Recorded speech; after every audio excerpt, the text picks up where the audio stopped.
ঝালকাঠি জেলা জুড়েই নিয়ম বহির্ভূতভাবে যত্রতত্র গড়ে উঠেছে নামে বেনামে অসংখ্য ইটভাটা। লোকালয়ের ৩ কিলোমিটারের মধ্যে কৃষি জমির উপর শিক্ষা প্রতিষ্ঠান, হাটবাজার ও বসতবাড়ির আশেপাশে ইটভাটা নির্মাণের নিষেধ থাকলেও মানছে না কেউ। ইটভাটার কালো ধোঁয়ায় ফসলি জমিসহ পরিবেশের উপর পড়ছে বিরূপ প্রভাব। জমির উপরিভাগে মাটি তোলায় হারাচ্ছে উর্বরতা।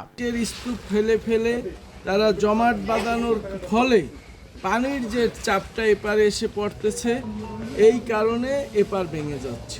যে সীমানা অনুসারে আপনার জমিটা কিনে ওই সীমানা বরাবর আপনার 40 থেকে 50 ফুট তারা ডিপ করে তারপর সে মাটি কেটে নিয়ে যায়। সব কুয়াশায় ধানের উপরে পরে ইরিধানের উপরে পরে সব সরাসরি দিয়ে যায়। আমরা ধান পাই না, আমরা খেটে শেষ হয়ে যায়। পরিবেশ অধিদপ্তর জানায় গত বছর 25টি ইটভাটায় অভিযান চালিয়ে 32 লাখ টাকা জরিমানা করা হয়েছিল। মালিকদের সতর্ক করা হয়। এবছরও বেশ কয়েকবার অভিযান চালানো হয়েছে। আমরা যে সকল অবৈধ ইটভাটার বিরুদ্ধে অভিযান করেছি, বন্ধ করেছি, আমাদের কাছে যদি আবার নিউজ আসে যে ইটভাটাগুলো আবার চলছে, আমরা ওই ইটভাটাগুলো আবার অভিযান করব, ওগুলো আবার বন্ধ করার ব্যবস্থা করব। পরিবেশ অধিদপ্তরের তথ্য অনুযায়ী জেলার 41টি ইটভাটার মধ্যে বৈধ মাত্র 19টি।